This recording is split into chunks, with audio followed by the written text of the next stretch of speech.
Le bouddhisme zen chinois, écrit par le professeur Du Qinggang, lu par Mathieu Chousseau.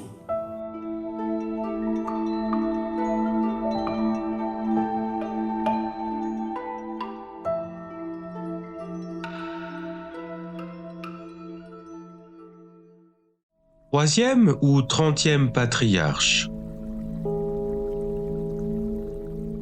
Le profil d'un maître Chan à la main, une étudiante m'avait un jour demandé. Sun San se classe 3e dans le système chinois. Pourquoi l'appelle-t-on 30e patriarche sur ce dessin? Je réagis tout content. Félicitations, tu as posé une question pertinente à vaste résonance. Pour y répondre, il faut remonter à l'origine du Chan, que l'on peut résumer par une seule phrase. Shakyamuni prend une fleur sans dire un mot et Mahakashyapa sourit. De ce premier silence est sorti un printemps épanoui de la civilisation orientale. En faveur d'un style plus coloré, teinté de reconnaissance, j'utilise souvent le zen, transposition japonaise du Chan chinois. Par ce terme, le Chan chinois est davantage connu en France et dans le monde entier. La sainte histoire se passa en 500 ans avant notre ère. Il faisait beau, les oiseaux chantaient de différentes intonations. Sur le mont des vautours, Shakyamuni prêchait devant ses disciples réunis. Pour mieux éclairer sa doctrine, il se contenta de cueillir en silence une fleur. Personne ne comprit son message, sauf Mahakashyapa, qui souriait au Bouddha. Celui-ci déclara devant l'assemblée. Je transmets à Mahakashyapa mon trésor spirituel le plus précieux, soutenu par cette phrase. Pas d'écrit, un enseignement spécial qui touche directement l'esprit. On devient Bouddha ayant vu sa vraie nature. Ainsi fut né le fameux Chan qui se transmit en Inde de génération en génération durant un millénaire. En 520, Dharma, le 28e patriarche, arriva en Chine par bateau. Il débarqua à Canton. L'empereur Wu de Liang, le plus grand chef bouddhiste de l'époque, envoya tout un cortège qui accompagna le moine indien jusqu'à Nankin, capitale des Liang. Entre l'empereur Wu et Dharma se déroula une fameuse conversation. L'empereur débuta. « J'ai construit tant de temples, copié tant de livres sacrés et aidé tant de moines. Quel, pensez-vous, pourrait être mon mérite ?»« Sire, répondit froidement Dharma, il n'y a pas là le moindre mérite. »« Pourquoi ?» poursuivit l'empereur étonné. Le 28e patriarche répondit. « Ce sont des actions inférieures. Elles montrent encore les traces du monde comme des ombres qui suivent les objets. Bien qu'elles aient l'apparence d'une existence réelle, une action vraiment méritoire et pleine de sagesse, pure, mystérieuse, parfaite, sa nature réelle est au-delà de la portée de l'intelligence humaine. » L'empereur Wu demanda alors à Dharma, « Mais quel est le premier principe de la sainte doctrine ?»« Vaste vide, sire, » lui répondit Dharma. « Dans cette vacuité, il n'est rien qu'il puisse être appelé saint. »« Qui est donc celui qui est en face de moi ?» poursuivit l'empereur. La réponse fut simple et déroutante. « Je l'ignore. » L'empereur se troubla davantage. Dharma se dit « Ce roi bouddhiste pieux et instruit ne parvient pas à saisir l'esprit qui inspire mon attitude. Je ne pourrai plus lui apporter aucune aide. » Le 28e patriarche quitta le territoire de Liang, se retira dans un monastère de l'état de Wei, appelé Temple Shaolin. Le moine indien y resta 9 ans à pratiquer la contemplation du mur. Vint alors Huike, sous le premier nom Shen Guang, qui fut retenu comme premier disciple et reçut du maître la défroque composée d'un manteau et d'un bol en cristal. On le vénéra comme 2e patriarche en Chine et 29 patriarches dans la lignée indienne. Par la suite, la transmission se fit de Huike à Sun San, de Sun San à Daoxin, de Daoxin à Rongzhen et de Rongzhen à Huineng, sur un laps de 130 années.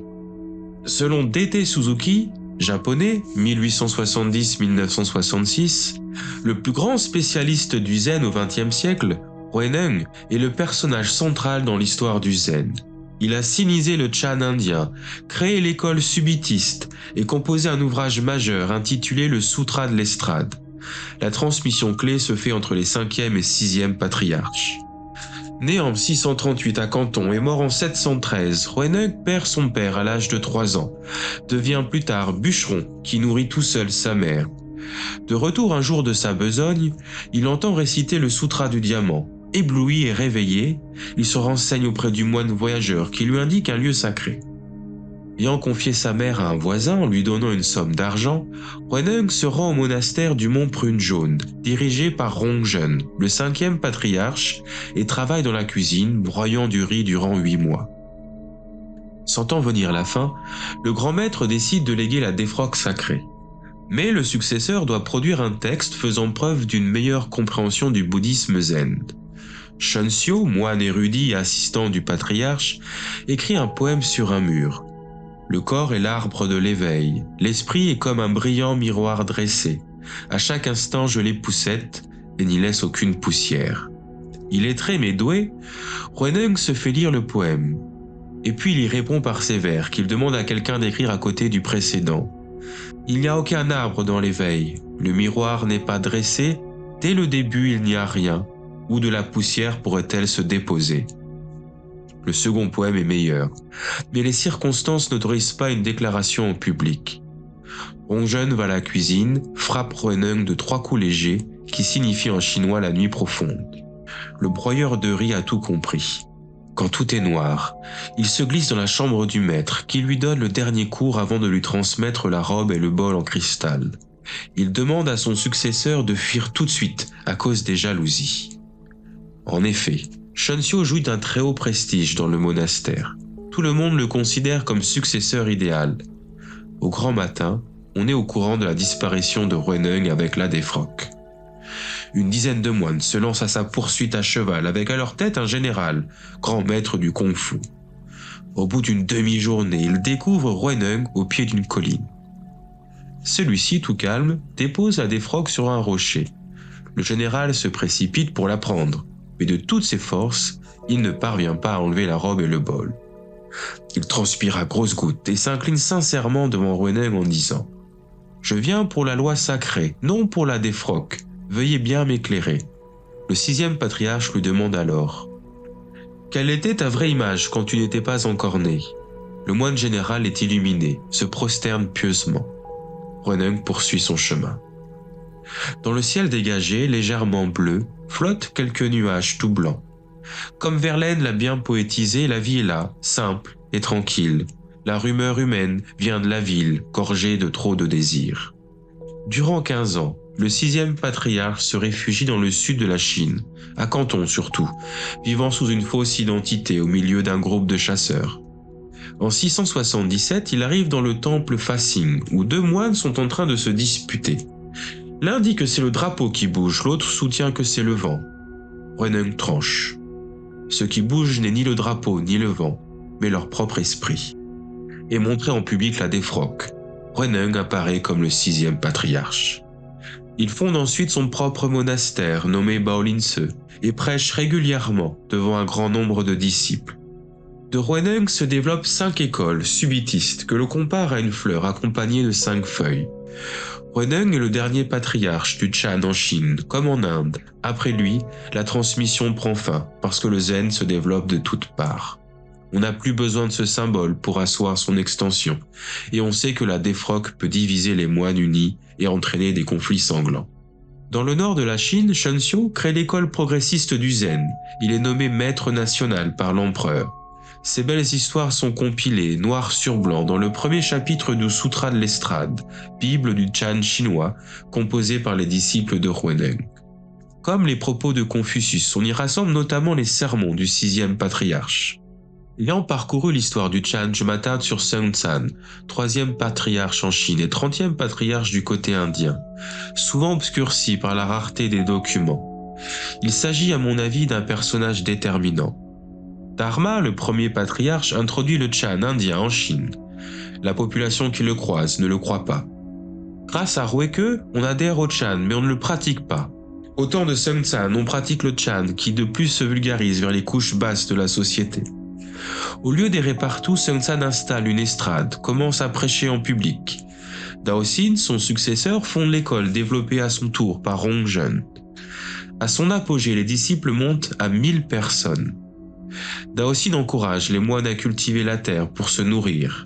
Cette initiative donne lieu à un développement plus large du bouddhisme Chan. Sun Tzu a notamment le mérite d'avoir composé Versets sur l'esprit croyant, sutra poétique de 584 caractères répartis en 164 quatrains. Il s'agit du premier classique zen chinois, de même importance que le Sutra de l'Estra du 6e patriarche. Nous citons ici 2 strophes. Opposez ce que vous aimez à ce que vous n'aimez pas, voilà la maladie de l'esprit. Lorsque le sens profond de la voix n'est pas compris, la paix de l'esprit est troublée, et rien n'est gagné. Phraséologie, jeu de l'intellect, plus nous nous y adonnons et plus loin nous nous égarons. Éloignons-nous donc de la phraséologie et des jeux de l'intellect, et il n'est nulle place où nous ne puissions librement passer. À l'appui de ce texte sans égal en Chine, le 3e patriarche inaugure une transmission assistée par les mots et commence à siniser le Chan indien. Ses descendants essaieront de beaucoup dire en peu de mots. On recourra aux négations et aux paradoxes pour cerner la haute vérité. Au Japon, on invente le haïku, que Barthes qualifie de pas résonnant dans la vallée. Ce sont des signes haut-parlants ou surnourrissants. Les recherches ultérieures montrent que Ruoneng n'était pas illettré. Les koans zen favorisent les réveils des apprenants à l'illumination. Pour dire l'essentiel, l'écriture résiste mieux au temps, elle permet à l'humanité de tenir plus fermement sur le globe qui tourne et de progresser plus rapidement. Sun Tzu meurt en 606 à l'âge de 96 ans.